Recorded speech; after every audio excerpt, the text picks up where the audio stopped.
আমাদের চ্যানেল ঘরের রান্না বান্নায় আপনাদের সকলকে স্বাগত জানাই। আজকে চলে এসেছি অন্যরকম একটি রেসিপি চিলি সোয়াবিন নিয়ে।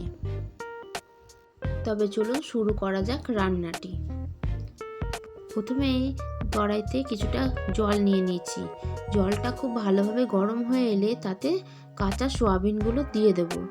সোয়াবিনগুলো কিছুটা সিদ্ধ হয়ে এলে সেই সোয়াবিনগুলোকে খুব ভালো মতন জল ঝরিয়ে নেব। এরপর সোয়াবিনগুলো ম্যারিনেট করার জন্য আমরা এখানে নিয়েছি 2 চামচ বেসন, 2 চামচ কর্নফ্লাওয়ার, 1 চামচ লঙ্কা গুঁড়ো, 1 চামচ আদা বাটা, হাফ চামচ রসুন বাটা, 1 চামচ লবণ ও একটা ডিম।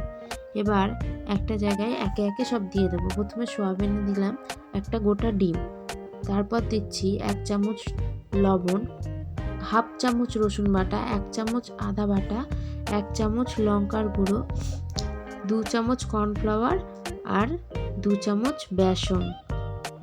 এগুলো দিয়ে এবার খুব ভালোভাবে সোয়াবিনটাকে ম্যারিনেট করে নেব। খুব ভালোভাবে এগুলোকে মাখাতে হবে।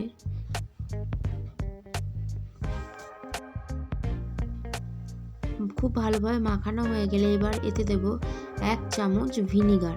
ভিনিগারটা দিয়েও খুব ভালোভাবে মাখাতে হবে।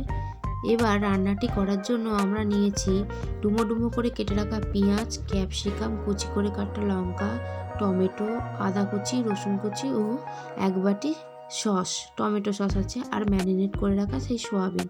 এবার কড়াইতে অনেকটা পরিমাণে সাদা তেল নিয়েছি।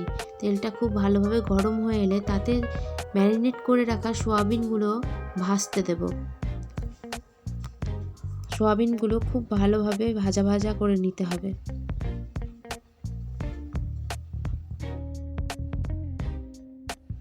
সোয়াবিনগুলো এই রকমভাবে খুব ভালোভাবে ভাজা ভাজা করে নিতে হবে। সোয়াবিনগুলো ভাজা হয়ে গেলে সেগুলো একে একে তুলে নেব।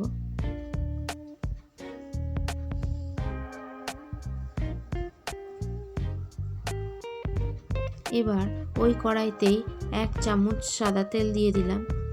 এবার ডুমো করে কেটে রাখা পেঁয়াজগুলো দিয়ে দিচ্ছি। পেঁয়াজগুলো হালকা লাল লাল হয়ে এলে, খুব বেশি ভাজা করার দরকার নেই, সামান্য পরিমাণে লাল লাল হয়ে এলে তাতে সামান্য রসুন কুচি দিয়ে দিতে হবে। তারপর টমেটো কুচি, ক্যাপসিকাম কুচি ও লঙ্কা কুচি দিয়ে আবারও খুব ভালোভাবে নাড়াচাড়া করতে হবে। এবার ওগুলো সামান্য ভাজা ভাজা হয়ে এলে তাতে দিয়ে দেবো 1 চামচ লবণ।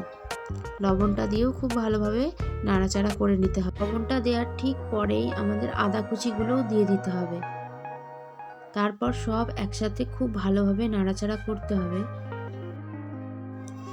খুব সুন্দরভাবে ভাজা ভাজা হয়ে এলে তাতে দিয়ে দেবো 2 চামচ গ্রিন চিলি সস আর 2 চামচ রেড চিলি সস আর 1 চামচ সয়া সস। তারপর দিয়ে দেবো অনেকটা পরিমাণে টমেটো সস। টমেটো সসটা নিজেদের আন্দাজ অনুযায়ী দেবেন, আর সামান্য পরিমাণে চিনি।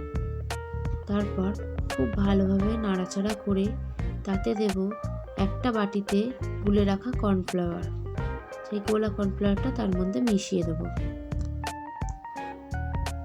এরপর সামান্য পরিমাণ জল দিয়ে গ্রেভিটাকে খুব ভালোভাবে নাড়াচাড়া করতে হবে, যাতে খুব সুন্দরভাবে একটু গ্রেভি তৈরি হয়। পরিমাণ অনুযায়ী জল দেবেন। কেউ কেউ অনেকটাও জল দিতে পারেন, আবার কেউ কেউ শুকনো শুকনোও করতে পারেন। এখানে আমরা আরও একটু পরিমাণ জল দিলাম। জল দিয়ে খুব ভালোভাবে নাড়াচাড়া করার পর গ্রেভিটা ফুটে এলে তাতে ভেজে রাখা সোয়াবিনগুলো সব দিয়ে দেবো। সোয়াবিনগুলো খুব ভালোভাবে সেই গ্রেভিটার মধ্যে মিক্স করে নিতে হবে। এখানে আমরা সোয়া চিলিটাকে একটু ড্রাই করেছি, আপনারা চাইলে অনেকটা পরিমাণে গ্রেভিও রাখতে পারেন। খুব ভালোভাবে নাড়াচাড়া করে নামিয়ে ওপর দিয়ে ধনেপাতা ছড়িয়ে গার্নিশিং করলেই রেডি আমাদের সোয়া চিলি। রান্নাটি ভালো লাগলে লাইক করবেন, কমেন্ট করবেন আর চ্যানেলটিকে সাবস্ক্রাইব করবেন। ধন্যবাদ।